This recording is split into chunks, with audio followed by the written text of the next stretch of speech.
Bismillahirrahmanirrahim and Assalamu alaikum to all my students of class 6. Hopefully you all are fine. अच्छा students, अब मैं आपके साथ आप लोगों का नया चैप्टर शेयर कर रहा हूं जो कि है आफ्ताब आलम ताब। तो ये चैप्टर अब आप लोगों के साथ मैं आपको पढ़ा रहा हूं, साथ साथ एक्सप्लेन भी करूंगा। तो आप लोग जल्दी से अपनी बुक खोल लीजिए और उसका पेज नंबर 44 और 45, ये आप लोगों का आफ्ताब आलम ताब ये चैप्टर है। तो चलिए आइए हम पढ़ते हैं ये चैप्टर। सूरज देखने में थोड़े ही फासले पर मालूम होता है, लेकिन हकीकत में ये जमीन से 9 करोड़ 30 लाख मील तकरीबन 15 करोड़ किलोमीटर दूर है। तो देखिए सूरज जो है हमारे घर, हमें ऐसा लगता है बहुत करीब है, लेकिन कितना दूर है? 15 करोड़ किलोमीटर दूर है। अगर कोई हवाई जहाज 2400 मील फी घंटा की रफ्तार से लगातार उड़ रहा है तो 4.25 साल में सूरज तक पहुंचेगा। 4.25 साल। तो देखिए कितना दूर है हमसे सूरज। इस तरह रेलगाड़ी 120 मील फी घंटा की रफ्तार से दिन रात चलकर 85 साल में से यह फासला तय करेगी। और समुद्री जहाज 6,666 साल तक मुतवातिर चलता रहे, यानी कंटिन्यू चलता रहे, तब कहीं जाकर ये फासला तय कर सकेगा। तो देखिए सूरज जो हमें दिखता है कि बहुत करीब है, वो बहुत दूर है। और आपको 3 तरह के बताए गए हैं कि अगर आप जहाज की 2400 मील फी घंटा की रफ्तार से जाएंगे तो आप 4.25 साल में पहुंचेंगे। रेलगाड़ी 120 मील फी घंटा की रफ्तार से जाएगी तो 85 साल में पहुंचेगी। और अगर समंदरी जहाज जाएगा तो 666 साल कंटिन्यू चलता रहे, तब जाकर हम सूरज के करीब पहुंच सकता है, जो कि नामुमकिन बात है। फासला से ज्यादा हैरत इसकी जसामत है, यानी इस कदर 8, ये इसका कतर, यानी आप देखें उसका साइज बता रहे हैं 8,66,000 मील है, जिसमें हमारी 100 जमीनें समा सकती हैं। जिसामत के लिहाज से इसका वजन निस्बतन कम है, यानी जमीन से सिर्फ 3 लाख गुना है। यानी अगर इसका जो है वजन वो कम है, 3 लाख बस ज्यादा है, 3 लाख गुना ज्यादा है बस। देखिए फिर भी बहुत ज्यादा होता है ये। इससे जो गर्मी हासिल होती है उससे अंदाजा लगाया जा सकता है कि इसका दर्जा हरारत 18,000 फ़ारेनहाइट है, तकरीबन 10,000 सेंटीग्रेड है। ओहो, अब हमारे जो कराची है उसमें हमें पता चल जाता है कि भाई 40 डिग्री सेंटीग्रेड हुआ है, तो कितना हमें लगता है कि भाई कितनी गर्मी हो गई है और फौरन बारिश हो जाए अगर ये। तो देखें अगर 10,000 सेंटीग्रेड हो तो हम जल ही जाएंगे यहाँ पे जाके। और इससे जो रोशनी हमें हासिल होती है उसका अंदाजा इस तरह लगाया जा सकता है कि अगर जमीन पर 16,000 करोड़ संग मोमबत्तियां एकदम जलाई जाएं तो इनकी रोशनी मिलकर सूरज की रोशनी के बराबर होगी। यानी इतनी अगर मोमबत्ती जलाई जाए, कितनी 1,15,000 करोड़ मोमबत्तियां जलाई जाएं तो जाके इसकी रोशनी के बराबर होगा। सूरज की सतह की बाबत दूरबीनों के जरिए अब तक सिर्फ इतना मालूम हुआ है कि इस पर कुछ सुर्ख धब्बे से हैं जो हमेशा अपनी सूरत बदलते रहते हैं। ये धब्बे सूरज के कर्रा हवाई में हैं। उसका दरमियानी हिस्सा सयाह होता है और इनके इर्द गिर्द सफेदी माइल हल्के हैं। इन धब्बों की वसअत इतनी है कि सिर्फ एक धब्बे में हमारी बहुत सी जमीनें समा सकती हैं। देखिए सूरज पे मुख्तलिफ धब्बे होते हैं, चाहिए। और उसमें क्या कह रहे हैं कि ये जो धब्बे होते हैं ना सूरज पे, तो वो किस तरह हमने देखे, हमने दूरबीनों के जरिए देखे, जाहिर सी बात है टेलीस्कोप हम तो हमने उसके जरिए देखा। टेलीस्कोप यानी जो कि दूर की जो है चीज को करीब करके दिखा सके। आपकी आंख जो है वो उस टेलीस्कोप में देखती है तो उससे दूर की चीज भी बड़े करीब दिखती है।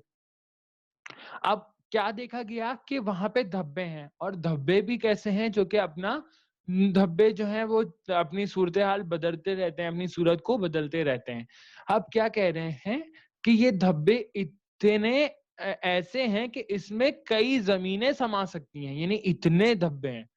इन धब्बों का मुशाहिदात से हमें पता चला कि सूरज जमीन की तरह अपने महवर के गिर्द घूमता रहता है, और ये धब्बे हर 11 साल के बाद घंटे बढ़ते रहते हैं, घटते बढ़ते रहते हैं। अब देखें कि हमें भी पता चला कि सूरज जमीन की तरह अपने महवर के गिर्द घूमता रहता है। सूरज हर रोज अपनी सूरत तब्दील करता रहता है। इस तरह से हर वक्त बुलंद शोले उठते रहते हैं। देखने वालों के ख्याल ये जलती हुई हाइड्रोजन गैस है। अब देखें जो कि साइंटिस्ट ने इस बात को मालूम किया तो उन्होंने कहा ये हाइड्रोजन गैस है जो कि यानी शोले बनाती है और उसपे मुख्तलिफ जैसे अब हम अगर चिंगारी देखते हैं तो वहाँ पे शोले होते हैं, आग के शोले। तो वो कहते हैं कि ये हाइड्रोजन गैस है जिसकी वज़ह से ये शोले बनते हैं। ये शोले इस कदर बुलंदी तक पहुँचते हैं कि अगर हमारी ज़मीन और सूरज के दरमियान इतना ही फ़ासला हो जितना ज़मीन और चाँद के दरमियान है तो ज़मीन अब तक कब की जल चुकी होती। यानी इतने शोले उसमें बनते हैं कि अगर जैसे हमें मालूम है कि ज़मीन और सूरज जो है चाँद जो है वो करीब है, लेकिन अगर इतना ही फ़ासला हो कि सूरज भी करीब हो जाए और ज़मीन भी करीब हो जाए, बिल्कुल ज़मीन और डिस्टेंस जो है ज़मीन और चाँद का बराबर हो जाए सूरज और ज़मीन का, तो ज़मीन कब की जल चुकी हुई। सूरज अच्छा आगे बढ़ते हैं। इन शोलों की रफ्तार और हरकत की तेज़ी हैरत अंगेज़ है जो 9 करोड़ मील के फासले से दिखाई देती है। सूरज बनावट के लिहाज से 3 हिस्सों में तक़सीम है। अब देखें सबसे ऊपर हिस्सा का गर्मी का मकाम है, ये आग का समंदर हर वक़्त दहकता रहता है और हज़ारों शोले हर वक़्त उठते और गिरते रहते हैं। इससे नीचे वाला हिस्सा जिससे हमको रोशनी मुहैया होती है, इसमें सकून रहता है। न्यूटन के आलमगीर न्यूटन देखिए साइंटिस्ट का यहाँ ज़िक्र किया जा रहा है और 3 हिस्से बताए गए हैं। सबसे ऊपर का हिस्सा जो कि समंदर है आग का, यानी हर वक़्त उसमें से आग जो है दहकती रहती है। और दूसरा जो है जिससे हमें तवानाई यानी रोशनी मिलती है, वो बिल्कुल सुकून में रहता है।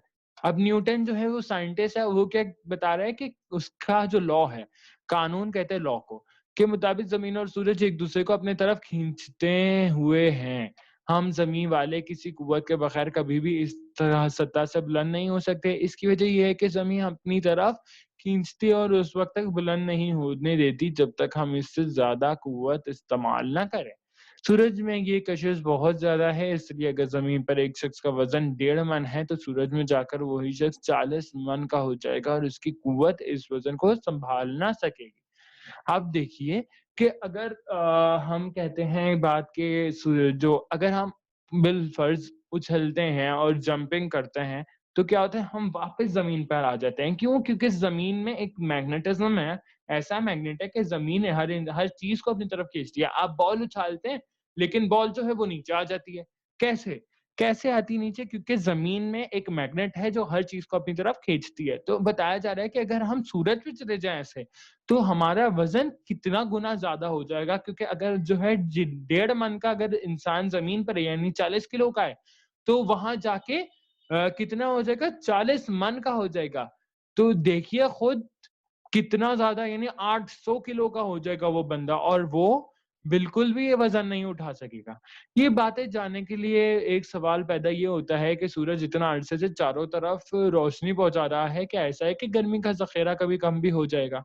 इसका जवाब साइंसदानों ने ये दिया है कि ज़ख़ीरा करोड़ों साल तक बाकी रहेगा। गुज़िश्ता 2 सालों से ज़्यादा मुद्दत में जब से सूरज का मुताला हो रहा है, इसकी जिसामत में सिर्फ़ 10 मील की कमी पाई गई है। इससे अंदाज़ा किया जा सके जिस तरह हमारी ज़मीन सिकुड़ रही है, इस तरह आहिस्ता-आहिस्ता सूरज भी सिकुड़ रहा है। तो आपको ये बताया जा रहा है कि भई साइंटिस्ट ने ये बताया है कि हमारी ज़मीन जो है, वो आहिस्ता-आहिस्ता करके कम होती जा रही है, सिकुड़ रही है, सिकुड़ना कम करना। तो वो कम हो रही है, इसी तरह भी आपका सूरज है, वो भी कम हो रहा है। तो स्टूडेंट्स आपको अब मालूम हुआ कि जो है आफ़ताब आलमताब, तो ये जो सूरज की बताई जा रही है आपको क्वालिटीज़ या उसके बारे में कैरेक्टरिस्टिक्स उसके बताए गए हैं आपको। तो देखा हमने कि सूरज जो है वो कितना बड़ा दिखाई देता है, लेकिन असल में उसमें क्या-क्या चीज़ें हैं और हमको सूरज जो कि सिर्फ़ एक रोशनी मुहैया करने वाली शै लगता है, जबकि वो उसमें आग है, शोले हैं, बहुत कुछ है। तो अब आपको पता चला कि सूरज असल में दरहकीकत है क्या? तो अब देखिए, अब हम इसकी जो इस चैप्टर की वर्किंग है, वो मैं आपके साथ नेक्स्ट लेक्चर में शेयर करूँगा। तब तक के लिए आप लोगों ने दोबारा से इस चैप्टर को रीड करना है थॉरोली और मेरा लेक्चर अच्छे से समझना है। चलें स्टूडेंट्स, टेक केयर, अल्लाह हाफ़िज़।